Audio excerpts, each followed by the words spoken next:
आपका हमारे YouTube channel story in Hindi पर स्वागत है। आपको यहाँ ढेर सारी हिंदी कहानियाँ सुनने को मिलेगी। लालची सेठ। एक मंदिर में एक ब्राह्मण रहता था जो दिन रात भगवान की सेवा में लगा रहता। ब्राह्मण की एक पुत्री थी जिसका नाम रूपवती था। ब्राह्मण रोज सवेरे उठकर मंदिर जाकर भगवान की पूजा पाठ में लग जाता। रूपवती को भी भगवान में बड़ी आस्था थी। बचपन से ही वह भगवान की भक्ति में लगी रहती। भगवान के लिए पुष्प व पूजन सामग्री एकत्रित करना उसी की जिम्मेदारी थी। समय के साथ साथ रूपवती बड़ी हो गई।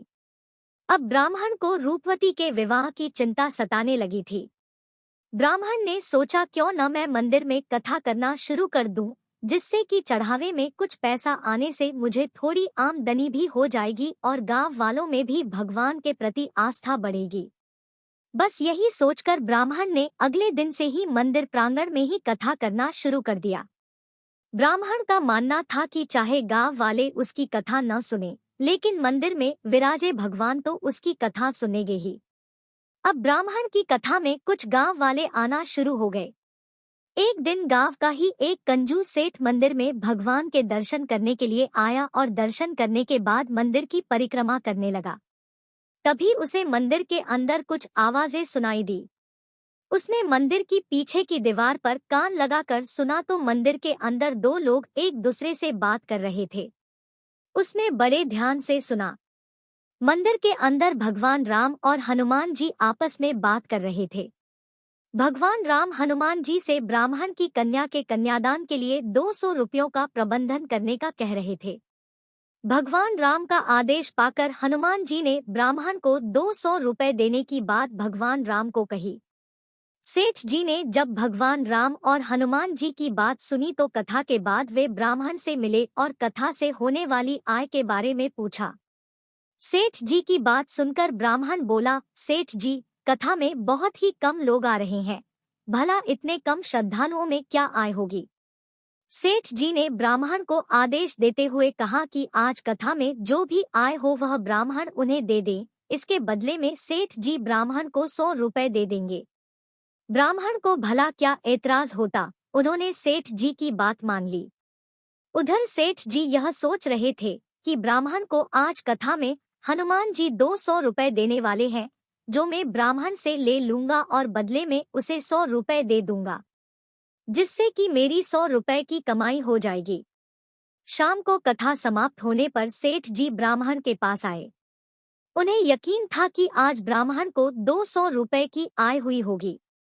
ब्राह्मण सेठ जी को देखते ही सेठ जी के पास आया और बोला, सेठ जी, आज तो काफी कम भक्त कथा में आए थे, जिससे बहुत ही कम आय हुई है।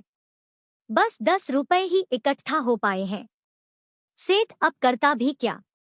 उसने ब्राह्मण को दिए वचन के अनुसार ब्राह्मण को 100 रुपए दे दिए और इस सौदे में तो सेठ जी को नुकसान हो गया।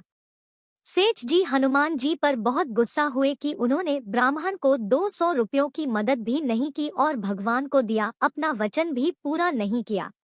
सेठ जी को हनुमान जी पर बहुत गुस्सा आया। वे गुस्से में मंदिर के अंदर गए और उन्होंने हनुमान जी की मूर्ति को धक्का दे दिया। सेठ जी ने जैसे ही हनुमान जी की मूर्ति को धक्का देने के लिए अपना हाथ मूर्ति पर रखा, हाथ वहीं चिपक गया।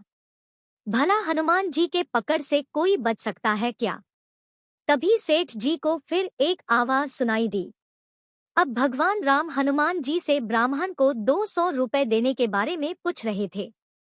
भगवान राम का आदेश सुनकर हनुमान जी बोले, प्रभु, 100 रुपए की मदद तो हो गई है, बाकी बचे 100 रुपयों के लिए सेठ जी को पकड़ के रखा है।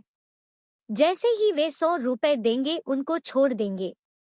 सेठ जी ने जैसे ही भगवान राम और हनुमान जी के बीच की बात सुनी, उन्होंने सोचा, अगर गांव वालों ने देख लिया कि मैं हनुमान जी की मूर्ति को धक्का मार रहा था और हनुमान जी ने मुझे पकड़ लिया है, तो मेरी बहुत बदनामी होगी। बस फिर क्या था, सेठ जी ने हनुमान जी को ब्राह्मण को 100 रुपए देने का वादा किया। हनुमान जी ने सेठ की बात मानकर उसका हाथ छोड़ दिया और सेठ जी ने अपने वादे अनुसार ब्राह्मण को 100 रुपए दे दिए और सर पकड़कर चलते बने। साथियों, इसीलिए कहा गया है, ज्यादा लोभ हमेशा हानिकारक होता है।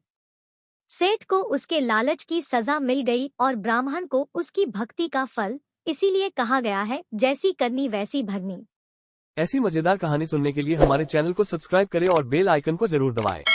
धन्यवाद।